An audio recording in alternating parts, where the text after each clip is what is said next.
Salve, salam jumpa lagi bersama saya Romo Yalo di channel Cahaya Hati Kristiani.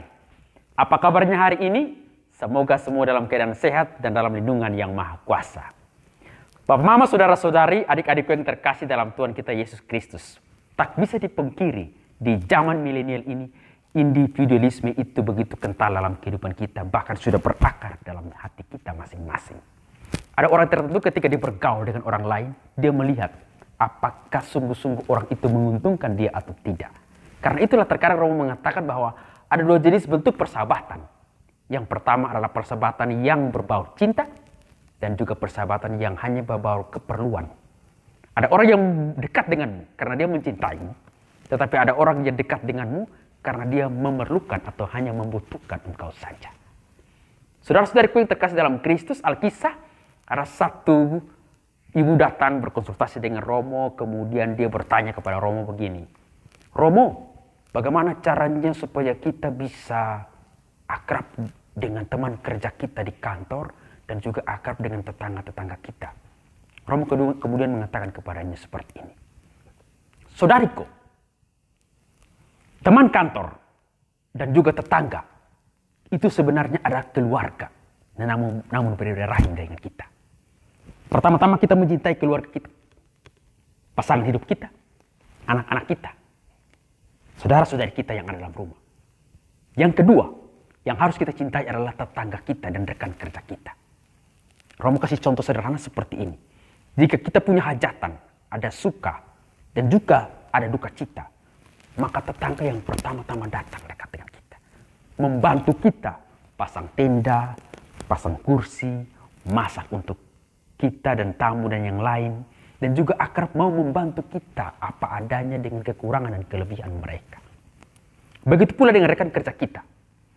Ada pekerjaan yang sangat sulit, tetapi ketika kita mempunyai partner kerja yang baik, mengerti kita, memahami kita dan menganggap kita sebagai saudaranya, maka pekerjaan yang sulit itu bisa diselesaikan dengan baik. Ya, sekali lagi, pekerjaan bisa diselesaikan dengan baik ketika kita mempunyai partner yang begitu baik, mengerti kita dan mau berusaha untuk bekerja sama dengan kita. Jika di kantor atau di tempat kerja ada sahabat kita yang memiliki kelebihan-kelebihan yang dianugerahkan Tuhan kepadanya, tidak perlu kita iri hati, tetapi kita mensupportnya, bukan berusaha untuk menyingkirkannya. Ketika kita melihat ada kelebihan di situ, kita belajar darinya apa yang ia punya itu supaya juga ada pada kita. Tetapi kemudian kita menjadi partner kerja yang baik. Dengan kelebihan saya dan kelebihanmu, kita bisa mengatasi hal-hal yang sulit di dalam pekerjaan-pekerjaan kita. Romo kadang-kadang merasa sedih juga.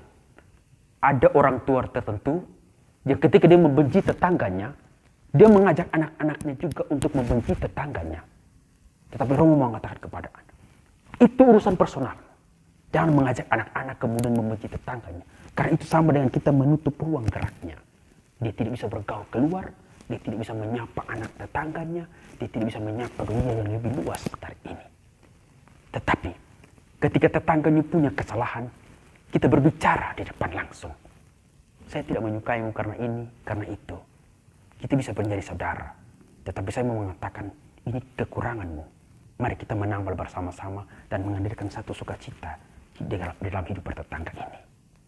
Bapak, mama, saudara-saudariku yang terkasih dalam Tuhan kita Yesus Kristus, Alkisah ada satu mama yang menerima teman akrabnya di dalam rumah. Dari jauh ketika temannya datang, dia langsung berteriak, "Hai sayang cintaku." Dia kasih tunjuk dia punya cincin yang lebih banyak dari jari itu. Dia punya teman yang dari pintu sana berkata, "Hai beb, cinta badara, apa kabar? Ih, tampak cantik ya." Dia kasih tunjuk dia punya anting-anting yang lebih besar dari galon itu. Mereka cipika-cipiki, kemudian duduk baik-baik di situ. Tuan rumah langsung bilang, "Saya mau minum apa? Di sini ada teh, ada susu, ada kopi, ada sianida. Saya mau minum apa?" Tapi saya bisa pastikan, selama pembicaraan itu, mereka tidak pernah berbicara tentang Tuhan yang mencintai mereka, atau juga berbicara tentang kesejahteraan keluarga mereka. Ada satu yang mereka bicarakan, yaitu nama teman mereka yang tidak ada di situ. "Sayang, apa? Lu tahu kosonde? Apa?"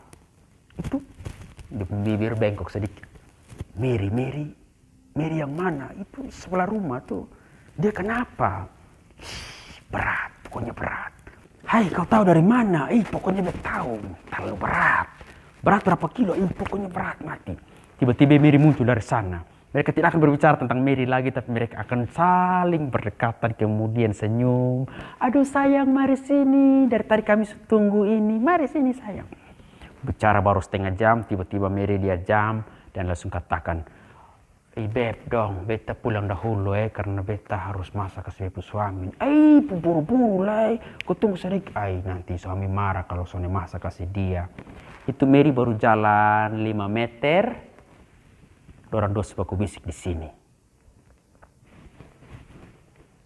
Lu lihat baik dulu. Dia betis tuh. Itu ketison yang mau naik ring kembali tuh. Besar, son tahu jaga diri. Dan itu realita dalam kehidupan kita setiap hari. Kita tersenyum di depan dan menghadirkan kepalsuan. Tetapi saat kita menikah mereka dari belakang, itu sama saja dengan kita menumpuk begitu banyak dosa untuk kita. Kalau kita tidak setuju, kita marah. Tetapi kalau kita setuju, kita berbicara di depan. Romo lebih senang orang marah di depan karena kesalahan-kesalahan dan selesai di situ. Daripada dia tersenyum, tetapi sebenarnya itu dia siap untuk membunuh kita dari belakang. Santo Petrus, Santo Yohanes, dan Santo Paulus adalah partner kerja. Santo Petrus membutuhkan Yohanes. Santo Yohanes juga membutuhkan Santo Paulus. Santo Paulus juga membutuhkan Santo Petrus untuk mewartakan kerajaan Allah di seluruh dunia. Karena mereka tahu, jika mereka bekerja sendiri tidak mungkin. Karena mereka membutuhkan partner kerja. Mereka tidak saling menginjak, tidak saling menikam. Tetapi mereka tahu arti dari persahabatan berjalan bersama-sama untuk mewartakan kerajaan Allah itu sendiri. Ya. Sama juga, ketika kita menemukan orang yang memiliki banyak kekurangan, jangan kita mencemooh dia di situ. Atau menceritakan kekurangannya pada orang lain. Jangan.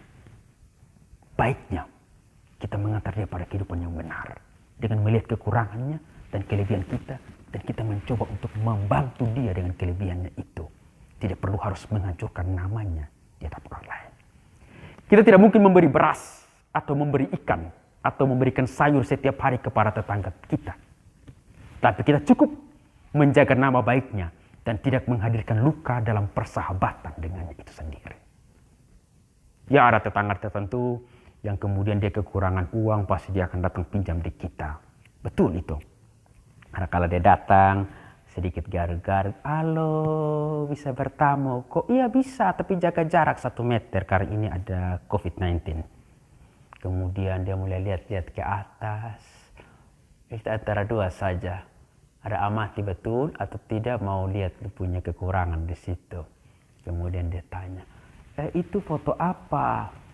Itu opa pun foto di kampung mau bawa datang sini. Oh, kalau yang di sebelah sana, itu mama besar yang baru meninggal. Yang pakai sorban itu siapa? Oh, itu foto pahlawan kita Imam Bonjol. Anak-anak biasa taruh di depan supaya mereka bisa ingat situ. Ketika mereka datang di situ, kadang-kala kita bisa melihat dengan sesuatu yang berbeda saat mereka meminjam uang dengan penuh senyuman. Tetapi saat kita memintanya, kita seperti orang yang ketakutan. Orang yang dipinjamkan uangnya itu merasa lebih besar daripada kita. Sedangkan mereka yang sebenarnya di dalam tanda kutip harus kembali mengambil uangnya itu penuh dengan tekanan. Yang saya mau katakan kepada kita semua, jangankan hal-hal itu menjadi sesuatu untuk memecah belah persahabatan, hidup bertetangga, atau hidup bersama di dalam rekan kerja itu sendiri. Buat beriman saudara-saudariku yang terkasih dalam Kristus. Seorang bapak pada usia 65 tahun memberikan 1 jam tangan antik kepada anaknya. Tetapi dia katakan begini, sebelum saya memberikan kepadamu anak, coba engkau bertanya, berapa harga jam ini? Coba engkau tanya di mas yang di sebelah kiri sana. Anak itu cepat-cepat pergi, kemudian bertanya, mas itu katakan, ini harganya sekitar 100.000. Anak itu kembali dan katakan, bapak mas itu bilang harga 100.000. Bapak katakan lagi, coba kau bertanya kepada tukang jam itu di situ.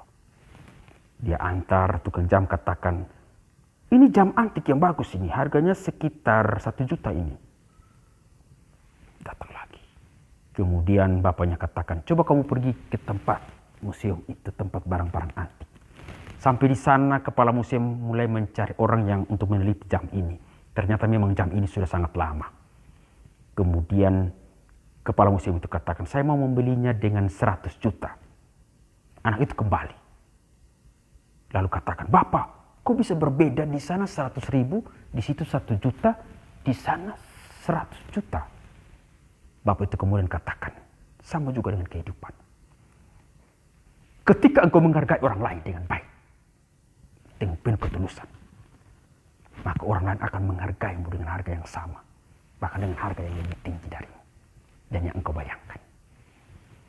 Jangan lupa like, komen, dan subscribe, serta bagikan kepada semua orang yang membutuhkan. Tuhan Yesus memberkati kita semua. Salve.